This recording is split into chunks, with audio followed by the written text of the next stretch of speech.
Assalamualaikum warahmatullahi wabarakatuh. Selamat bergabung kembali di mata pelajaran PPKN untuk kelas 10. Nah, karena minggu kemarin kita libur, maka saya akan mengulang kembali materi 2 minggu yang lalu supaya kalian lebih paham, yaitu materi mengenai lembaga kementerian dan non-kementerian negara. Nah, di sini di negara Indonesia yang khususnya memiliki atau menggunakan sistem pemerintahan presidensial, maka punya lembaga kementerian dan lembaga non-kementerian. Nah, yang pertama kita akan membahas mengenai kedudukan dan fungsi dari lembaga kementerian. Nah, Indonesia menganut sistem pemerintahan presidensial, sehingga dalam melaksanakan tugasnya, Presiden Republik Indonesia dibantu oleh seorang wakil presiden dan menteri-menteri negara. Menteri-menteri negara ini dipilih dan diangkat serta diberhentikan oleh presiden sesuai dengan kewenangannya. Nah, jadi untuk mengurus urusan negara yang begitu banyak di segala aspek, di segala bidang, maka presiden butuh orang-orang terpilih yang akan membantu mengurus negara, yaitu disebut sebagai menteri. Nah, menteri-menteri ini karena diangkat dan diberhentikan oleh presiden, maka semua menteri-menteri tadi harus bertanggung jawab terhadap presiden. Jadi bisa nggak Bu, kalau misalnya menteri itu diberhentikan oleh presiden? Loh, tentu bisa.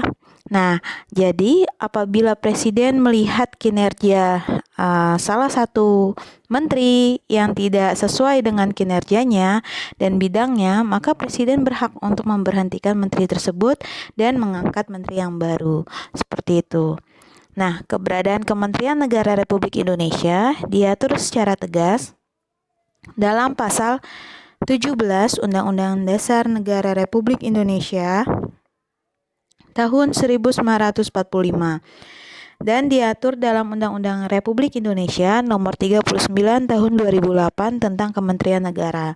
Nah, jadi di sini karena sudah ada dasar hukumnya, maka presiden mengangkat dan memberhentikan menteri itu adalah suatu hal yang sah atau legal karena sudah ada payung hukumnya.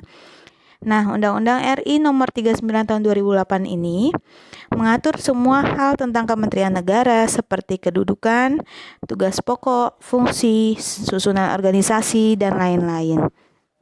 Nah, jadi di landasan hukum tadi atau payung hukum tadi mengenai kementerian itu diatur semua. Nah, jadi tugas kedudukan dari kementerian itu sudah tertera di dalam undang-undang. Apabila tidak sesuai dengan pelaksanaannya dengan payung hukumnya, maka itu akan menjadi problem kita ke depannya, ya. Nah, di sini secara garis besar ya, tidak semua saya masukkan karena sangat banyak. Ada 3 tugas kementerian. Yang pertama, merumusan, penetapan, pelaksanaan kebijakan di bidangnya, pengelolaan barang milik atau kekayaan negara yang menjadi tanggung jawabnya, pengawasan atas pelaksanaan tugas di bidangnya, pelaksanaan bimbingan teknis dan supervisi atas pelaksanaan urusan kementerian di daerah, dan pelaksanaan kegiatan teknis yang berskala nasional. Nah, jadi tugas pertama adalah tadi. Lalu yang kedua, tugasnya yaitu penyelenggara perumusan, penetapan, dan pelaksanaan kebijakan di bidangnya, pengelolaan barang milik atau kekayaan negara yang menjadi tanggung jawabnya, pengawasan atas pelaksanaan tugas di bidangnya, dan pelaksanaan kegiatan teknis dari pusat sampai daerah. Nah, jadi kalau menteri-menteri ini dibagi atas bidang-bidang. Dan ketika setelah dibagi bidang-bidangnya, maka itu tanggung jawabnya bukan hanya di pusat saja atau bukan hanya di kota saja, melainkan dari pusat sampai ke daerah dengan skala nasional menyeluruh. Lalu yang ketiga tugasnya yaitu perumusan dan penetapan kebijakan di bidangnya, koordinasi dan sinkronasi pelaksanaan kebijakan di bidangnya, pengelolaan barang milik kekayaan negara yang menjadi tanggung jawabnya, dan pengawasan atas pelaksanaan tugas di bidangnya. Nah, jadi menteri itu bertugas untuk menetapkan kebijakan. Nah, jadi boleh nih siapapun yang diangkat oleh presiden menjadi menteri boleh membuat kebijakan, dan nanti ujungnya pengesahan kebijakan yang telah dibuat oleh menteri itu dilakukan oleh presiden, kembali lagi ke presiden. Ya, ini tugas kementerian secara garis besar. Nah, Bu, kementerian ada apa aja sih, dibagi dalam apa saja? Nah, setiap kementerian masing-masing mempunyai tugas, seperti halnya diatur dalam Undang-Undang Dasar Negara Republik Indonesia tahun 1945 pasal 17 ayat 3. Nah, jadi ini mungkin belum semua yang saya sebutkan karena sangat banyak ya aspek kehidupannya. Tapi di sini kementerian itu dibagi atas urusan yang pertama, dalam dan luar negeri. Pasti kalian pernah dengarkan Menteri Dalam Negeri, Menteri Luar Negeri. Nah, itu ada. Lalu yang kedua, pertahanan dan keamanan. Lalu agama, hukum, keuangan, Kementerian HAM ada. Apalagi Kemendikbud ya, Kementerian Pendidikan dan Kebudayaan, Kementerian Kesehatan, Sosial, Tenaga Kerja, Industri, Perdagangan, Ekonomi, Pertambangan, Energi, Pekerjaan Umum, Transmigrasi, Transportasi, Informasi dan Komunikasi, dan lain-lain. Nah, jadi ketika diangkat menteri, maka dibuatlah lembaga atau tempat yang menaungi menteri itu namanya kementerian. Nah, kementerian ini di dalamnya ada menteri dan anggota-anggotanya. Nah, jadi kita di Indonesia itu punya banyak kementerian ya. Kalian bisa lihat di televisi suka muncul kan. Apalagi pas corona ini pelaksanaan belajar mengajar kan suka tayang ya Kemendikbud di televisi dan lain sebagainya. Terus juga Kementerian Kesehatan. Nah, jadi semua aspek dalam kehidupan itu dibuatlah kementerian. Gunanya untuk menetapkan suatu kebijakan, ya kan, membuat peraturan, lalu menjaga kekayaan alam yang ada terkait negara kita, dan lain sebagainya. Itu fungsinya ya. Semuanya diatur dalam hukum. Nah, jadi kalau kementerian itu adalah terdiri dari menteri-menteri yang diangkat dan diberhentikan oleh presiden. Nah, kalau lembaga non-kementerian yaitu lembaga negara yang dibentuk untuk membantu presiden dalam melaksanakan tugas pemerintahan tertentu.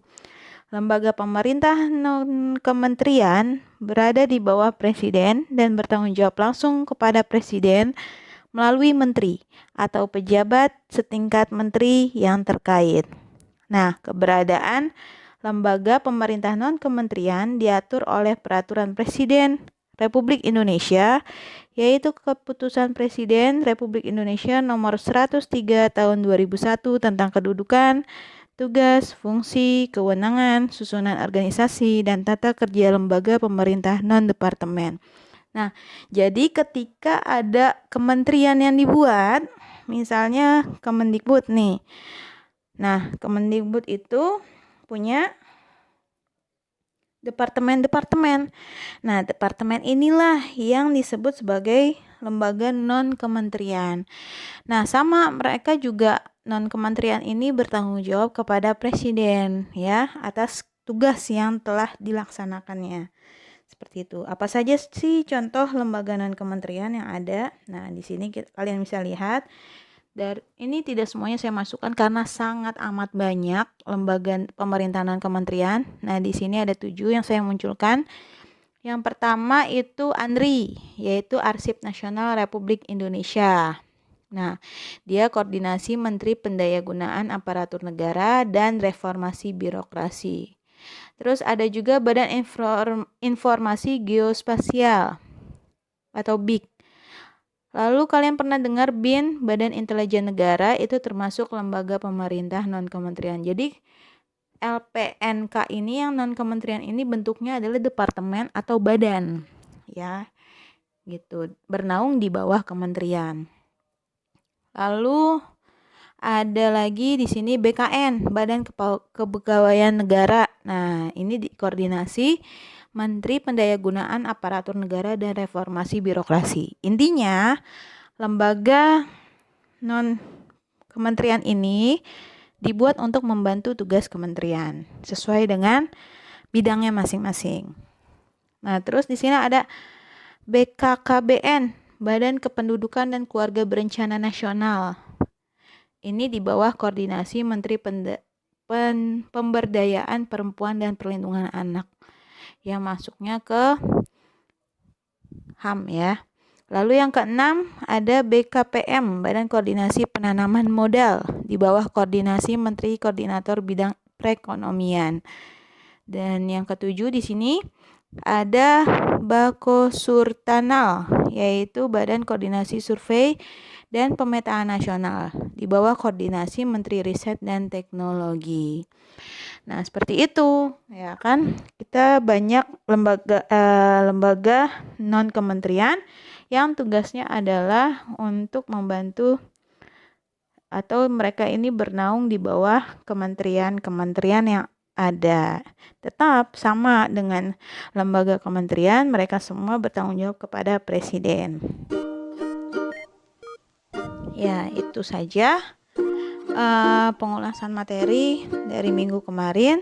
Selanjutnya kalian move ke Google Classroom untuk tugas selanjutnya ya. Sekian dan terima kasih. Mohon maaf apabila ada kesalahan pengucapan, penjelasan. Mudah-mudahan pertemuan kali ini mengenai lembaga kementerian dan non-kementerian kalian bisa paham.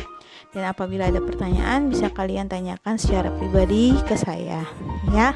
Terima kasih. Wassalamualaikum warahmatullahi wabarakatuh.